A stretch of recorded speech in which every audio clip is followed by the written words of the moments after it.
오늘 은혜 받으실 말씀은 마가복음 8장 31절에서 34절까지 말씀입니다. 마가복음 8장 31절에서 34절까지 말씀을 다 같이 봉독하겠습니다. 인자가 많은 고난을 받고 장로들과 대제사장들과 서기관들에게 버림받되어 죽임을 당하고 사흘 만에 살아나야 할 것을 비로소 그들에게 가르치시되 드러내놓고 이 말씀을 하시니 베드로가 예수를 붙들고 항변하매 예수께서 돌이키사 제자들을 보시며 베드로를 꾸짖어 이르시되 사탄아 내 뒤로 물러가라. 내가 하나님의 일을 생각하지 아니하고 도리어 사람의 일을 생각하는도다 하시고 무리와 제자들을 불러 이르시되 누구든지 나를 따라오려거든 자기를 부인하고 자기 십자가를 지고 나를 따를 것이니라. 아멘. 할렐루야. 함께 고백하겠습니다. 하나님 우리와 함께 하십니다. 자, 오늘 말씀의 제목은 순환 예고와 제자들의 반응입니다. 함께 따라 하시겠습니다. 순환 예고와 제자들의 반응. 복음서에 따르면 예수님께서 꼭 굳이 하지 않으셔도 될 말씀인데 하신 말씀이 있습니다. 그 말씀은 예수님께서 고난 당하시고 죽으시고 다시 살아날 것이라고 하는 말씀입니다. 이 말씀이 한 번만 언급되어 있으면 그런가 보다 하고 넘어갈 수 있는데 마가복음서에 따르면 예수님께서 고난 당하시는 이 순환에 관한 예고가 예수님께서 직접 말씀하시기를 3번이나 언급되어 있습니다. 마가복음 8장 31절 이하에, 그리고 마가복음 9장 31절 이하에, 그리고 세 번째는 마가복음 10장 33절 이하에 3번씩이나 예수님께서 고난 당하실 것을 말씀하십니다. 이거를 가리켜서 신학자들이 예수님의 순환 예고라고 그렇게 이야기하고 있습니다. 복음서, 특별히 마가복음서를 이해하는데 가장 중요한 이 부분이 되는 것이 예수님이 3번이나 하신 순환의 예고입니다. 이미 예수님은 순환당하시고 고난당하시고 그리고 죽으시고 부활하실 것을 아셨고 그것을 제자들에게 비로소 공개적으로 말씀하십니다. 이 말씀만으로 끝나는 것이 아니라 3번에 걸친 순환 예고의 그 성경의 이야기를 읽어가다 보면 순환 예고 이후에 제자들이 그 말씀을 듣고 반응하는 반응이 등장해요. 이것이 굉장히 중요합니다. 예수님이 순환 당하신다. 근데 그 말씀을 듣고 제자들이 어떻게 반응했느냐? 그것이 굉장히 중요해요. 우리도 살다 보면 어려움을 당하고 괴로움을 당한단 말이에요. 그럴 때 내가 어떻게 반응하느냐에 따라서 이 고난이 정말 고난이 되고 저주가 될 수도 있지만, 그러나 그 고난을 내가 믿음으로 반응을 하면 그 고난이 변하여 축복이 되고 기적이 될 수도 있다는 거예요. 고난을 대하는 나의 믿음의 자세는 어떠할까? 오늘 특별히 마가복음 8장 31절 이하에 언급되어 있는 예수님의 첫 번째 순환 예고를 통해서 함께 우리들이 순환당할 때 어떠한 믿음으로 반응해야 할까 하는 것에 대한 은혜를 나누고자 합니다. 첫 번째, 그 순환의 내용, 그 순환 예고의 내용이 등장하고 있습니다. 그것은 3가지예요. 예수님께서 버림받고 죽임을 당하고 그리고 사흘 만에 살아나실 것이라고 하는 거예요. 이것이 순환 예고의 가장 중요한 말씀입니다. 버림받고 죽임을 당하고 사흘 만에 다시 살아나실 것이라고 하는 것. 이것은 제자들의 입장에서 보면요, 이게 천부당 만부당한 말씀입니다. 예수님 지금 잘 나가고 있는데 죽은 자도 살리고 병자도 고치고 사람 엄청 지금 모이고 뭐 선거 나가면 따놓은 당상인데 지금 아니, 잘 나가고 있는데 갑자기 뭐 고난을 당하신다고 그러고 죽는다고 그러시고 뭐 다시 살아나신다고 하는 이거는 조선시대로 치면요, 임금님이 무슨 말을 했는데 신하들이 다 꿇어 엎드려서 통촉하여 주시옵소서라고 해야 이게 맞는 상황의 말씀이었습니다. 그런데 예수님께서 하신 그 말씀은 이미 이사야 선지자의 예언의 성취라고 하지요. 이사야 53장 3절 말씀을 다 함께 하도록 하겠습니다. 그는 멸시를 받아 사람들에게 버림받았으며 간고를 많이 겪었으며 질고를 아는 자라. 마치 사람들이 그에게서 얼굴을 가리는 것 같이 멸시를 당하였고 우리도 그를 귀히 여기지 아니하였도다. 유대인들이 왜, 유대 권력자들이 예수님을 버렸을까요? 왜 예수님을 쳐냈을까요? 왜 십자가에 못 박으라고 했을까요? 나름대로 잘 돌아가고 있었어요. 유대 권력자들 입장에서 보면 예루살렘 성전 중심으로 해서 대제사장들과 서기관들과 율법학자들과 잘 나가고 있었어요.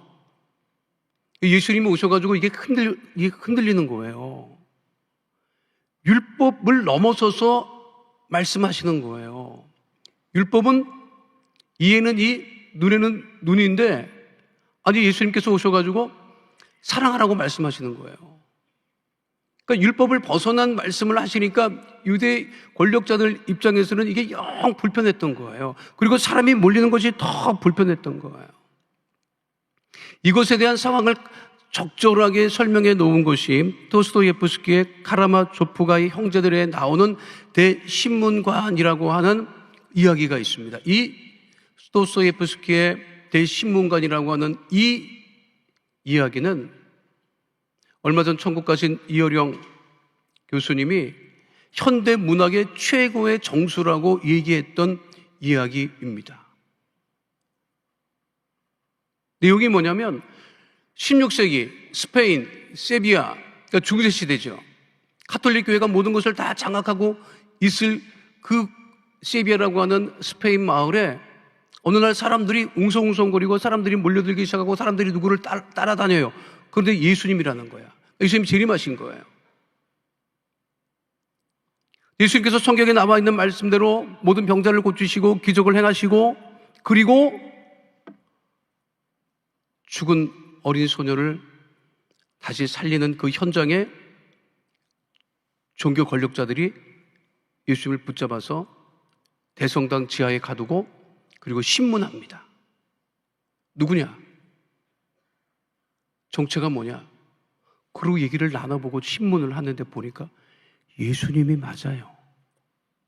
예수님 다시 오신 거예요. 이거 지금 이게 비몽사몽간에 이게 말씀드리는 분은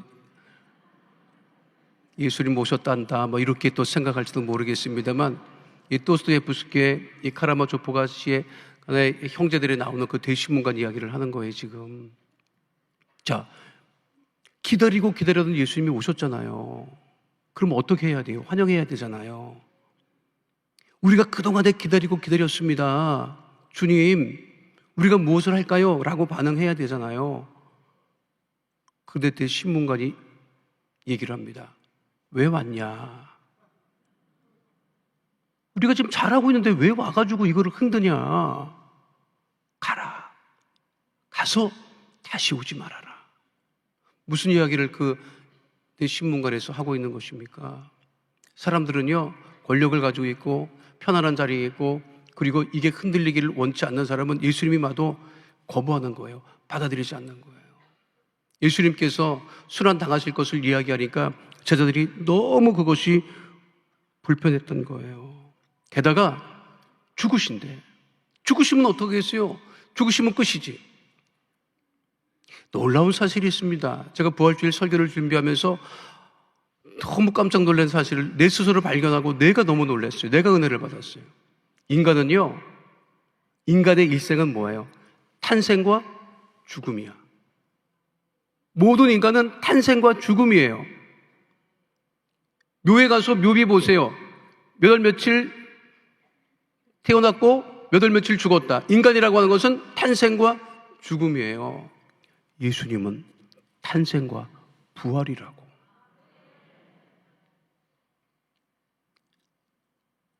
예수님은 죽음이 없어요. 그런데 말씀하시기를 버림받되고 그리고 이 죽임을 당한다는 이 말씀은 이 제자들이 받아들일 수 없는 말씀이에요. 다시 한번 우리에게 마가복음 8장 31절 함께 하도록 하겠습니다. 인자가 많은 고난을 받고 장로들과 대제사장들과 서기관들에게 버림받아 죽임을 당하고 사흘 만에 살아나야 할 것을 비로소 그들에게 가르치시되. 두 번째는요, 이 말씀에 대한 제자들의 반응이 더 중요해요. 특별히 예수님의 첫 번째 순환 예고에는 베드로가 대표적으로 반응합니다. 이 제자들의 모든 것을 대표해서 베드로가 반응하죠. 그 반응은요, 매우 격렬했습니다. 마가복음 8장 32절 말씀 함께 하도록 하겠습니다. 드러내놓고 이 말씀을 하시니 베드로가 예수를 붙들고 항변하매. 자, 항변이라고 하는 이 단어에 우리가 주목합니다. 항변이라고 하는 사전적 의미는 어떤 일을 부당하다고 여겨 따지거나 반대하는 뜻을 주장한다. 항변한다. 마치 의리, 가백에 이게 말이 되지 않지 않습니까? 라고 그렇게 따지고 항변하는 거. 이거를 이제 생각을 해요. 근데 이 헬라어 원문에 보면 이 항변이라고 하는 그 뜻이 에피티마오라고 하는 단어를 사용합니다.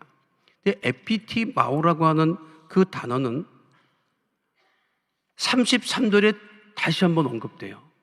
근데 그 33절에 마가복음 8장 33절에 이 단어가 다시 언급될 때는 베드로가 항변하자 예수님이 베드로를 꾸짖으셨다라고 말씀하셨을 때 똑같은 단어를 쓰는 거예요, 여러분. 에피티마라고 하는 말은 꾸짖다예요, 꾸짖다. 예수님이 그 말씀을 하시니까 베드로가 어떻게 했다? 예수님을 꾸짖었다. 이게 말이 안 되잖아요, 여러분. 근데 그 본문에 그렇게 돼 있어요, 원문에. 그리고 그 베드로의 반응에 예수님도 똑같은 단어를 사용하신다고, 에피티마라고 하는 그 단어를 사용하신다는 거예요.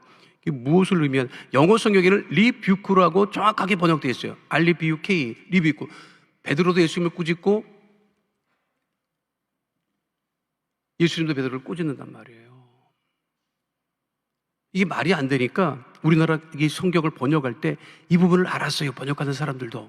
근데 이거 하면 이게 이 신속 모독이잖아요. 이게 말이 안 되잖아요. 그러니까 개역 한글 성경에는 이 부분을 가늠해, 애매하게. 그리고 지금 우리 개역 개정에도 항변함에 이렇게 돼 있지만 이거는 똑같은 거예요. 그러면 베드로가 왜 그렇게 똑같이 반응했느냐, 격렬하게 반응했느냐? 그것은 간단합니다. 그것은 하나님의 일을 생각하지 않고 사람의 일을 생각했기 때문에 그렇게 반응하는 거예요. 하나님의 일이 있고 사람의 일이 있는데, 우리 예수님은 하나님의 일을 위하여서 고난당하시고 버림받아가시고 그리고 죽임을 당하시고 부활하시는 건데, 베드로는 그것이 싫었기 때문에 그렇게 격렬하게 반응했다고 하는 것이죠. 그것은 누구를 위해서? 주님을 위해서가 아니라 자신을 위해서 그랬다고 하는 것이죠. 그 반응은요, 지극히 인간적인 반응입니다. 고난이 다가오고 괴로움이 다가오면 누구나 다 그렇게 반응하지요. 지금도 별다를 거 없을 거예요. 주님, 나를 쓰십시오. 나를 갖다 쓰세요. 나를 죽여도 좋습니다. 이렇게 반응하지 않을 건데, 여러분. 그러겠어요? 자, 우리가 고난주간입니다. 우리가 모두가 예수님의 고난에 동참하기 위해서, 자, 우리 예배를 마치고, 제가 말씀드릴게요. 예배를 마치고 저 십자가 탑에 봐서 다 십자가 못 박힙시다. 그럼 중앙으로 나가는 사람 한 사람도 없을 거라고. 다 딴 문으로 도망가지. 안 그렇겠어요, 여러분? 그것이 그 예수님의 첫 순환 예고에 대한 베드로의 반응이었고, 그것을 기록한 이유는 우리들도 별반 다를 바 없다고 하는 것입니다. 이 반응에 대해서 예수님께서 어떻게 반응하시느냐? 마가복음 8장 33절 말씀 함께합니다. 예수께서 돌이키사 제자들을 보시며 베드로를 꾸짖어 이르시되 사탄아 네 뒤로 물러가라. 내가 하나님의 일을 생각하지 아니하고 도리어 사람의 일을 생각하는도다 하시고, 우리 주님은 하나님의 일을 먼저 생각하셨는데 베드로는 사람의 일을 먼저, 자신을 먼저 생각했다고 하는 것입니다. 우리가 고난을 당하고 고난정환을 당할 때 우리가 어떻게 믿음으로 반응하고 있습니까? 예루살렘에 가면 예루살렘 마가다락방 바로 인근에 닭울음 교회라고 있어요. 교회 이름이 닭울음 교회예요. 그 닭울음 교회, 저기 닭울음 교회예요. 닭울음 교회 십자가 위에 뭐가 세워져 있어요. 닭이. 왜 그런지 알아요? 베드로가 예수님을 3번 부인하고 너무 고통스러워했다. 그 닭울음 교회가 지금도 있습니다, 여러분. 우리가 고난을 당할 때 어떻게 반응하느냐? 그래서 이 순환 첫 번째 예구에 예수님께서 말씀하시기를 너희들이 십자가를 지고 예수님을 따라야 한다라고 말씀하고 계시는 것입니다.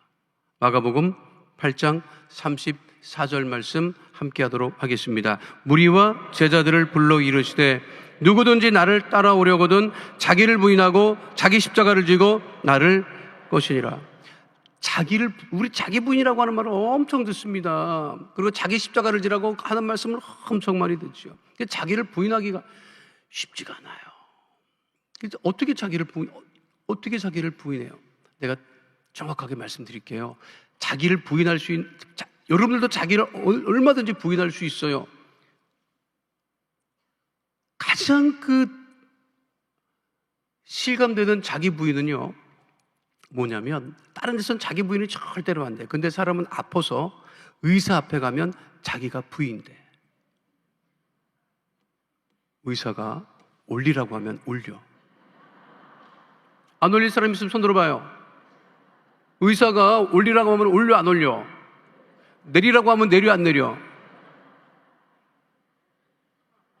이 벌리라고 하면 벌려요, 안 벌려? 내 눈을 막 뒤집는데 뭐라고 해요, 안 해요? 시키는 대로 다 합니다. 피 뽑으세요 하면 얼른 가서 피 뽑고, 사진 찍고 오세요, 얼른 가서 사진 찍고. 그렇게 할 수 있잖아요. 하지요. 그게 자기 부인이라는 거예요. 주님 앞에 우리가 그렇게 할 수 있느냐 이거야. 어떤 아주 부자가 재벌이었대요. 아파서 병원으로 모시고 갔더니 돈도 많고 막 이러니까 못마땅한 거예요. 아니, 명입니다, 명의. 우리나라에서 최고의 명입니다. 그 의사한테 가서 진료 받으시면 치료받을 수 있습니다. 안 돼, 너무 이렇게 교만해, 이 사람이요. 의사 앞에 갔는데 의사가 어떻게 오셨나요? 어디가 불편하신가요? 문제를 하면 답변을 해야 될 거 아닙니까? 가만히 있는 거예요. 의사를 째려보고 아무 말도 안 하고. 그러니까 아무리 의사가 물어봐도 답변을 안 하니까 그 옆에 수행했던 사람들이 아니, 회장님 왜 말씀 안 하십니까? 했더니 수행하는 의사는 아주 무시하고 뭐라고 얘기하는지 알아요? 그렇게 유능하고 명이면 내가 아픈 것을 알아맞혀야 될 거 아니야. 내가 얘기해야 돼. 그러면 다 이거 아는 거지. 그랬더니 의사가 얼마나 기가 막혀요. 그러니까 그 얘기를 듣고 잠깐 기다리십시오. 그 회장님을 잘 진료할 수 있는 사람을 제가 연결해 드리겠습니다. 근데 어디다 전화를 해요. 그리고 한 2시간 있다가 그 사람이 왔어.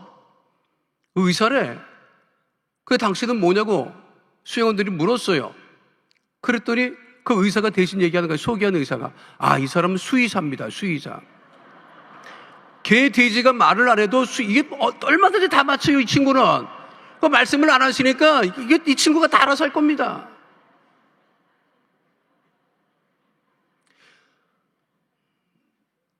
살면서 자기 밥그릇은 자기가 챙겨야 된다는 얘기 들었어요, 안 들었어요? 그 자기 밥그릇도 엄청 챙깁니다, 여러분. 군대에서도 다른 거 잊어버려도 식기 잊어버리면 난리 납니다, 여러분. 자기 밥그릇은 다 챙겨요. 더 챙깁니다. 그런데 자기 십자가는 안 챙겨요. 그게 문제예요. 우리들도 그래요. 자기 밥그릇은 잘 챙깁니다. 근데 자기 십자가는 챙기지 않아요. 내 동대기 치고 다른 사람 보라고 지라고 하고. 그러나 우리가 고난을 당하고 순환을 당할 때 중요한 것은 내가 어떻게 반응하느냐에 따라서 그 고난이 달라진다는 거예요. 어떻게 지금 행하고 계십니까? 미국 의료기기회사 맥트라 랩스의 대표인 토마스 클레멘트라고 하는 분이 있습니다. 미국에 박사학위가 2개나 있고 과학자입니다. 미국에서 특허 기술만 쉬운 2개를 가지고 있는 분이에요. 고향은 한국입니다. 1956년 미국으로 입양된 전쟁, 6.25 전쟁 중에 미군 병사와 낳은 자기 아버지 얼굴은 모르고 엄마가 자기를 길렀어요. 그러니까 튀기라고, 튀기. 우리가 어렸을 적에 튀기라고 하는 말을 엄청 했어요, 여러분. 튀기가 무슨 말인가 제가 확인해 봤더니 서양 귀신을 튀기라 하더라고. 저 튀기야 저거 막 우리 자랐을 때 좀 있었어요. 그리고 아주 지금은 이제 세계화되고 뭐 그런 구분을 안 하지만 우리 어렸을 적에는 동네마다 또 있더라고. 그런 시대를 살았습니다. 근데 엄마가 뭐 무슨 사연인지는 모르지만 그렇게 해서 출석을 해서 엄마가 길렀는데 이게 감당이 안 되는 거예요. 전쟁 난리통에 이 튀기를 기르기가 어려운 거예요. 하루는 엄마가 아주 깨끗한 옷, 아주 새 옷을 입히고 신발도 신기고 장갑도 끼우고 모자도 씌워 놓고서 자기를 어디로 데려가더니 골목 입구에 자기를 세우더니 이 길로 계속 가라. 그리고 절대로 뒤돌아보면 안 돼. 그래서 엄마 말을 듣고 혼자 골목길을 쫓아 들어가요. 한참 들어갔는데 골목 끝에쯤 다다랐을 때 뒤를 돌아다 봐요. 엄마는 사라졌어요. 애를 거기다 놓고 떠난 거예요. 그때부터 거지가 된 거예요. 그 골목 끝에 아이들이 모여 있다가 달려들어서 옷을 다 뺏고 튀기니까 혼혈이니까 서양 귀신이라고 그 길거리의 아이들도 때리고 학대하고 심지어 휘발유를 몸에 붓고 불을 붙이고 그분 몸에 아직도 그 상처가 있어요. 그러다가 다 죽게 생긴 거를 극적으로 지나가던 선교사가 그 아이를 충현 고아원에 데려다 줘요. 거기서 생활하는데도 불구하고 거기서도 역시 학대당하고 굉장히 어려움을 당하다가 1956년 7살 나이에 미국 가정으로 입양이 됩니다. 그 여권 사진에는 아이가 울고 있어요. 자기가 뭔지도 모르는 상태에서 입양이 돼서, 그러니까 우리가 미국에 굉장히 고마워야 되는 건 뭐냐면 미국 의회가 한국의 전쟁 고아를 위해서 그 당시에 특별법을 제정을 해서 한국의 전쟁 고아들이 많으니 우리가 다 입양하자 하는 그 정책을 법으로 제정을 했더라고요. 그래서 엄청 갔어요. 거기에 간 거예요. 처음 비행기를 타고 공항에 도착하니까 이미 양아버지가 정해져 있는데 양아버지가 큰 트럭을 가지고 와서 선물을 하고 집에 데리고, 이미 그 집에는 자녀가 셋이나 있었어요. 미국 사람들이 대단하다고 하는 것입니다. 이 보편적인 가정이고 3명이 있음에도 불구하고 정말 그 기독교적인 정신으로 믿음으로 아이들을, 한국의 고아들을 입양했던 거죠. 그 생활을 하는 거예요. 처음 식탁에서 밥을 먹는데 바나나를 처음 봤대요. 그래서 바나나를 껍질도 까지 않고 씹어 먹었대. 모르니까. 그리고 밥을 주면 웅크리고, 자기 건데 그 웅크리고 뺏길까봐 그렇게 이제 생활을 하기 시작했는데, 이 양부모를 잘 만났어요. 아주 그 차별하지 않고 잘 길렀어요. 지금 그분이 기억하는 게 있어요. 자기 첫 생일날 자기 가족들, 동네 사람들이 많이 와서 선물을 다 줬는데 그 자기에게 준 선물을 늘 빼앗겼던 기억이 있었기 때문에 자기는 그 파티를 즐기지 못했다. 선물을 떠나지 않았다. 왜? 빼앗길까봐. 지금 생각하면 그것이 제일 안타까운 기억이다. 그런데 정말 잘 자랐어요. DNA 검사 키트를 개발을 해서 이 전쟁구와 아니면 가족을 찾는 사람들을 연결해 주겠다고 하는 것을 우리나라에까지 와서 또 북한에까지 가서 활동을 하고 있습니다. 그분이 한국에 왔을 때 기자가 물었어요. 다시 시간을 되돌릴 수 있다면 인생을 바꾸고 싶습니까? 자, 이분의 답변이 오늘 우리 예배의 결론이에요. 아니요, 하나도 바꾸고 싶지 않아요. 저는 이제 이렇게 믿어요. 어머니는 그때 나를 길에 버린 게 아니었다고, 더 넓은 아름다운 세계를 향해 가는 길로 보내줬다고 말이죠. 고난을 믿음으로 반응하면 기적이 일어나고 축복의 길이 열림을 잊지 않는 주의 백성 다 되시기를 축원드립니다. 거룩하신 아버지 하나님, 예수님의 순환 예고와 제자들의 반응, 고난을 원하는 사람은 없습니다. 그러나 고난은 다가옵니다.